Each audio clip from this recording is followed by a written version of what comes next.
So I've heard many people talk about layering their instruments, but I don't hear many people talking about layering their live recorded instruments. It is a very well-known fact that even the AAA composers from Hollywood are actually enhancing and layering their live recordings with libraries. That process gives the recording more power, more brightness, more width. All in all, it adds a lot of sonic weight. So stay with me, and by the end of this video I can show you how I did the layering of my live recorded instruments. And if you're interested in these kind of subjects, then feel free to subscribe to my channel. I have a small composition called Manoeuvre that I recently recorded live in Macedonia with the famous Project's Orchestra. It was a true pleasure to collaborate with these guys and to witness how these wonderful musicians bring my music to life. You can find the link to their website in the description of this video. And while I'm giving shoutouts, I cannot not mention the mixing and the mastering engineer that will take this composition to the next level.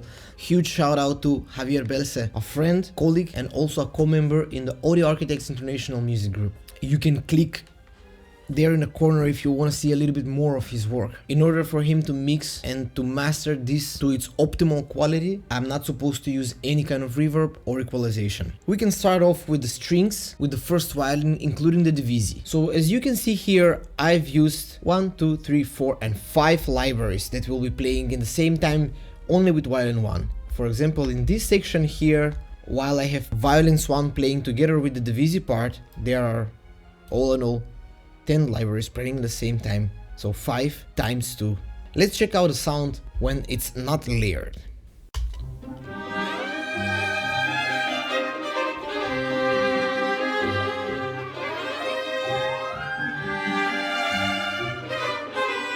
Let's see how they sound together, layered with all these libraries.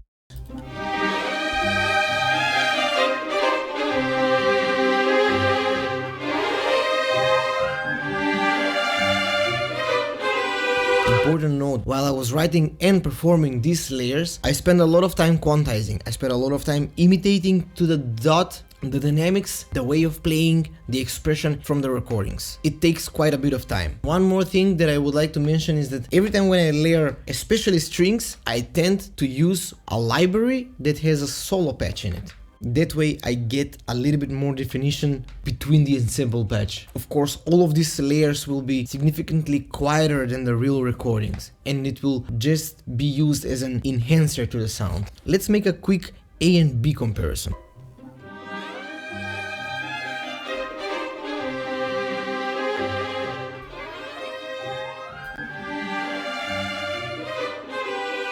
Something that I found quite interesting was that at the beginning of this composition, violas, violin 2, cellos and double basses are playing pizzicatos. That is very hard to notice and to hear clearly while the whole orchestra is performing. Layering can really help us define clearly this pizzicato melodic line.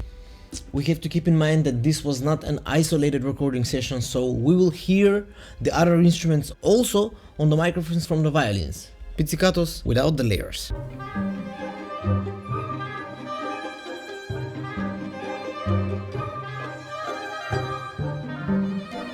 Now with the layers.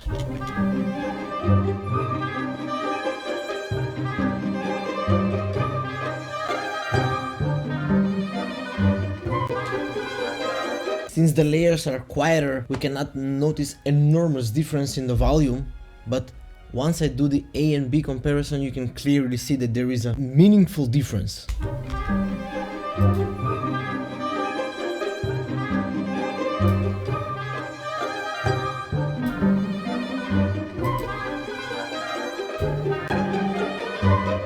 Let's compare the difference in power with and without the layers in the whole string section. We'll hear it without, with the layers, and then I will make a quicker A and B comparison.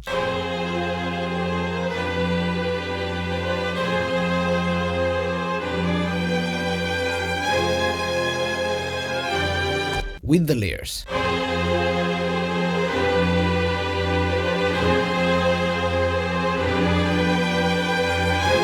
A and B.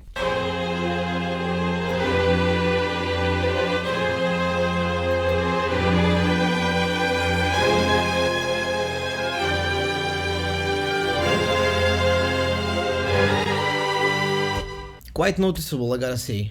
Some of the libraries that I used for this layering were Cinematic Studio strings, Spitfire Symphonic strings, Spitfire Chamber strings, Soaring strings, and from the solo patches I used Bohemian Violin and Sample Modeling. Sample Modeling is worth mentioning apart because that library gives you enormous amount of control over your instrument. It's not the best and the most cinematic sounding library, but the level of control that you can take over the instrument is just unbelievable. So I took advantage of that just to add as much as definition as I could. And also know that none of these libraries are sponsoring this video, so everything that I mention here is on my own conscience and with pure honesty. Next up were the woodwinds. On our recording session we had 2 flutes, 2 oboes, 2 bassoons and 2 clarinets on our disposal. We're gonna start with the flutes. What is interesting to be mentioned here about the flutes is that besides the layering, I added piccolo and an alto flute. What I found pretty complicated here in this case was actually quantizing all of these libraries together. The real players will never sound like libraries. There will be always some imperfections time-wise or pitch-wise, so emulating the same sound here with the libraries can be pretty challenging. Every library has a different delaying time, so I couldn't just copy-paste the whole process. I had to really perform each and every library separately until I brought them to my likings. Let's see how that sounds with and without layers. The flutes without the layers.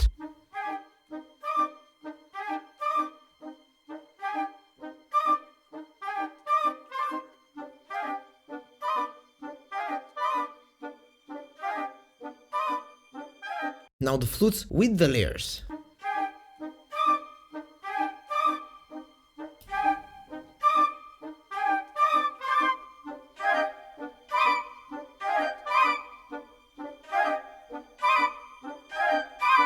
That piccolo is really making a difference. Let's go back for a moment and let's hear what does the sound like only with the VSTs.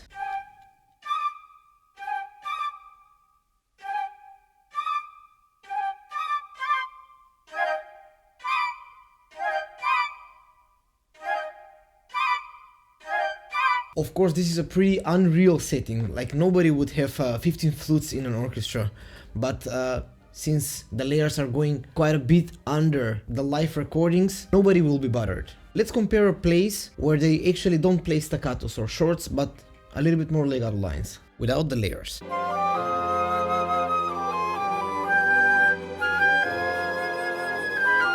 With the layers.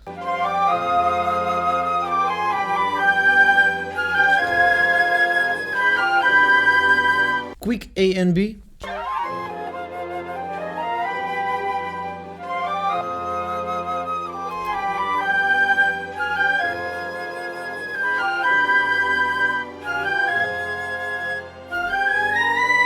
The most clear difference can be noticed in the last part of my composition, where actually they play quite a bit loud. So 2 flutes against 15 flutes, I don't think there is a chance not to be noticeable. Without.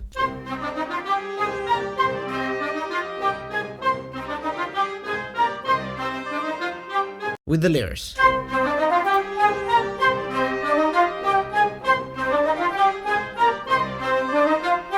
I like how much brighter and how much more they cut through everything when they're layered. Layering the oboes, pretty much the same story. In this case I added an English horn. I was really trying not to overwhelm the real oboes with the layering, because the real oboes just sound so gentle and beautiful and their definition is just out of this world. So overdoing it would really ruin the silhouette of that gentleness. Let's compare. Without the layers.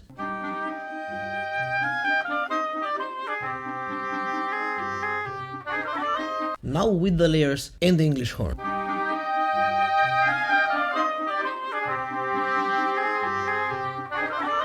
Let's go with quick A and B.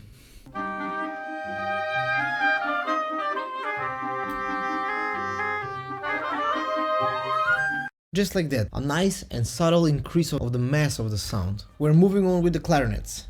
Clarinets, 99% of the time here are playing short articulations. This took me quite a while until I correctly got all the quantizing.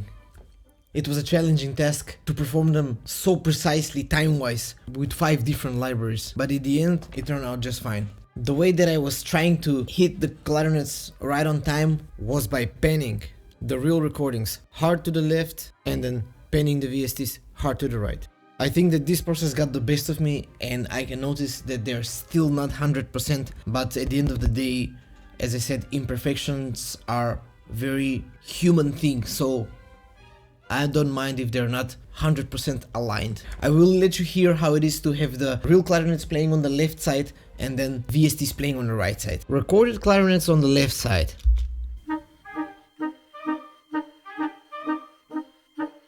VSTs coming on the right.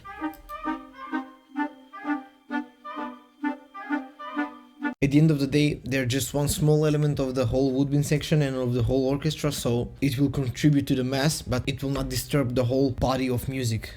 Now the bassoons. The bassoons are pretty busy in this composition. Here, besides the layers that I was writing, I also added a contrabassoon. That really gave me a nice low end in the bassoon section. Since they're playing unison with the cellos and the basses on this place, where I have the contrabassoon involved, it really creates a thick low movement, which I find quite interesting, and it really fits the particular part of this composition. Now we will hear without the layers, with the layers, and the nice effect that is created by the contrabassoon.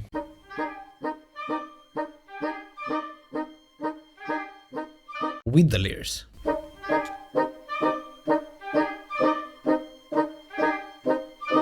Now, in this particular place we will make a triple comparison, A, B and C. So, just the live recorded bassoons, layered and layered, plus the contrabassoon.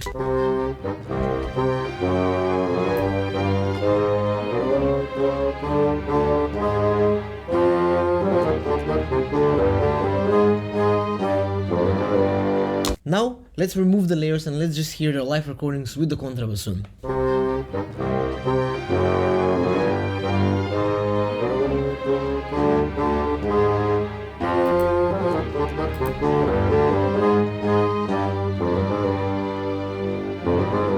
Really fat low end in the bassoon section. In the last part of the composition, where everybody plays a little bit more energetic, you can really sense how the layers are enhancing the whole thing. Let's give it a quick listen. Without.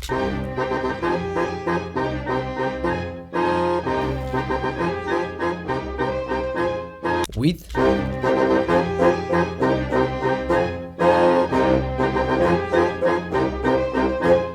And A and B.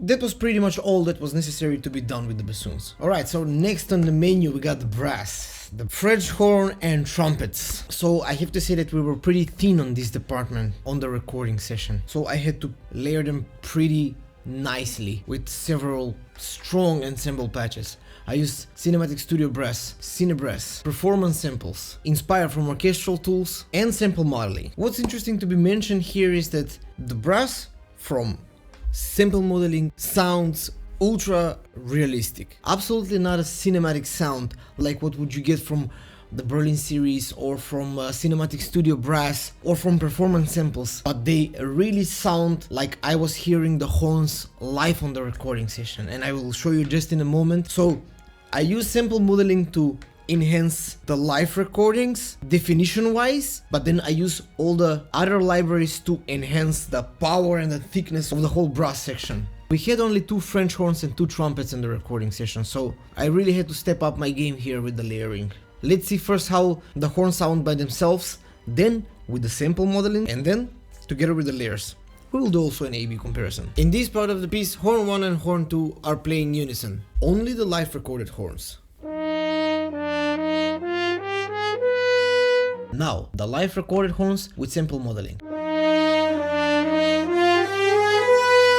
I still cannot wrap my head around how authentic the sample modeling horns and the trumpets and the brass in general sounds. Let's hear just the sample modeling.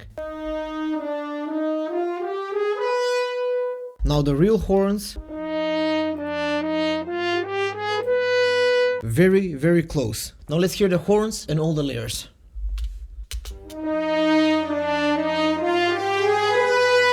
Instantly you can hear all this kind of a reverberized, powerful cinematic movie sound that is coming from the other libraries. Let's quickly hear a place where actually they do not play unison.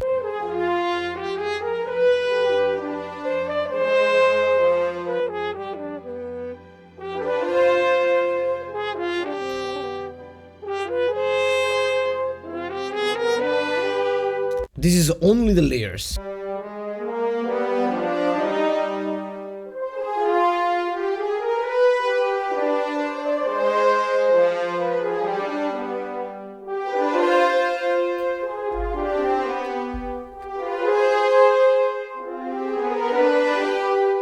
And an important part of the piece is the ending where they really get angry. Let's compare the amount of power there, without the layers.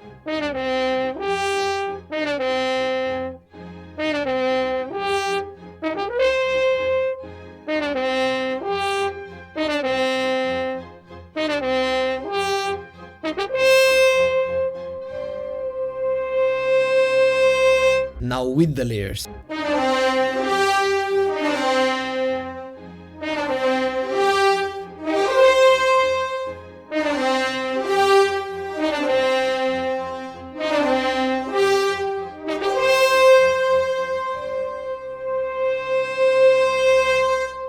It makes all the difference in the world. Very similar story for the trumpets as well. Without any further ado, I will just do the comparison here. Just the real trumpets.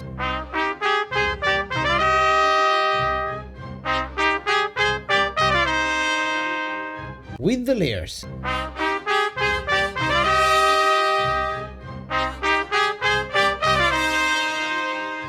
Now you can for sure not say that there are only 2 trumpets in the whole orchestra. And that's the beauty of the layering. Let's give it a quick listen on the more powerful part. I will do an A-B comparison.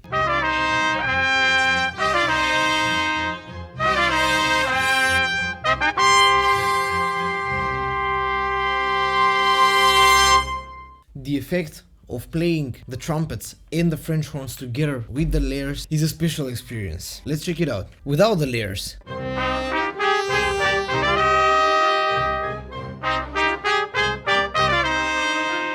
With the layers.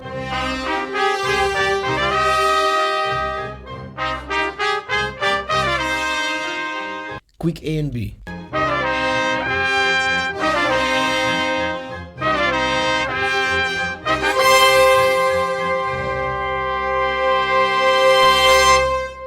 Everything that I needed to hear. When I was writing this composition, I took in consideration only the instruments that were available in the orchestra. I decided to sweeten the deal after I did the recording. Something that I added in the brass section is the low brass department. So I added a tuba, I added trombones, I added 2 patches of monster low brass and a whole brass ensemble that is only played in a low register. Let's see what I added and let's hear them together with the horns and the trumpets. And keep in mind that they can sound pretty rough because there's no reverb and there's no any kind of equalization on this sample, so it is what it is, but you will get the idea. Let's hear the 2 patches of monster low brass that are written here. One is the monster low patch from Cinebrass and the other one is the low brass patch from Horns of Hell.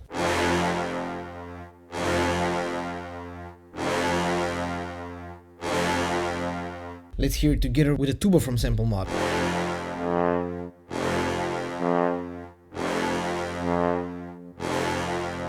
Now we're gonna add the brass ensemble patch from Cinematic Studio Brass.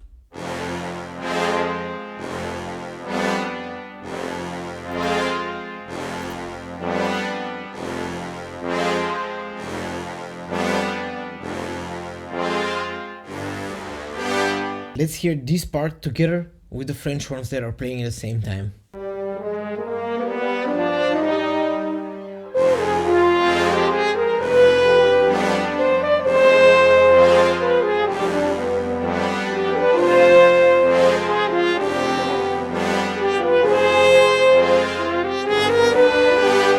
Now we're gonna go to the place where I added also the trombone section from Cinematic Studio Brass. They play together here with the French horns, trumpets and the low brass section that I added. The double tongue articulation from Cinematic Studio Strings is very lovely and very cool sounding. Especially did a very good job in this particular case here. Let's check them out. This is how that sounds.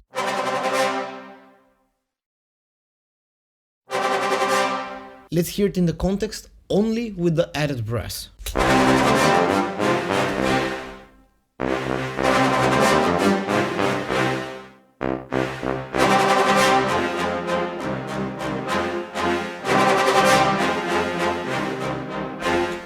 Plus trumpets, plus French horns.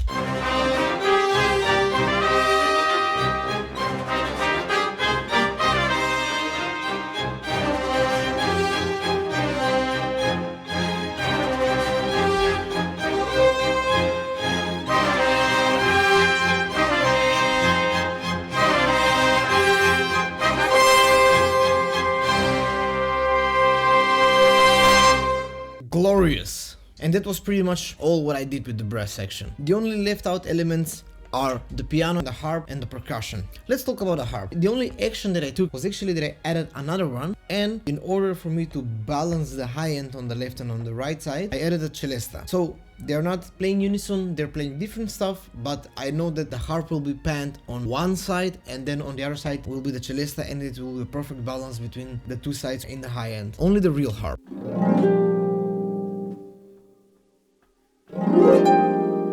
Together with a harp from Cineharp.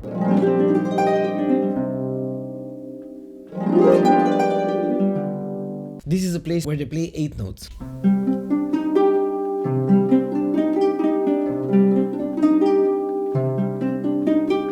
The layered harp is quantized very strict, and the real harp doesn't play 100% in time, so you can feel this little time dissonance that I love, by the way. What happens when we add the celesta and that's panned a little bit on the right side? I will bring the panning back before I surrender these stems to the mixing and the mastering engineer, but just for the reference.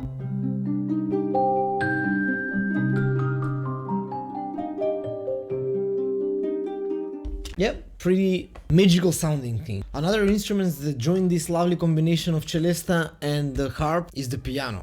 The plan is to have the harp on the left, the celesta on the right, and the piano in the middle with a pretty open stereo width. And that should sound something like this.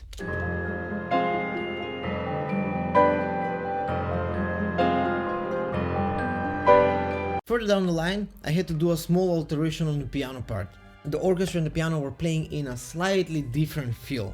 The correct text, but slightly different feel. So I removed the piano part for these couple of bars, and I played the piano line there myself, which actually is now fitting perfectly with everything that's going on in this part. It's a fast line, up and down, which just adds to the magic. I will play this part now together with the wind chimes that are also supposed to add to this ear candy flourishment moment. Piano, harp, cymbal swell, and wind chimes.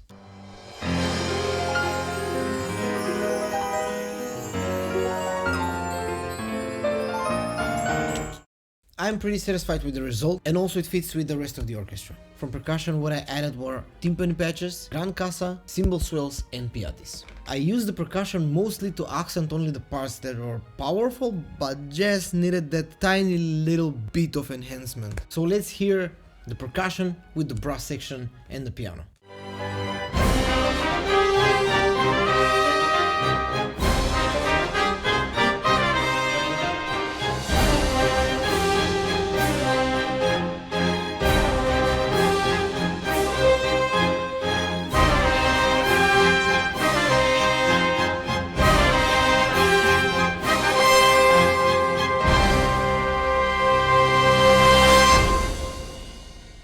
So there you go, all the sections separately layered and ready to be sent to mixing and mastering. Hope you enjoyed the process, and I'll see you when this is mixed and mastered.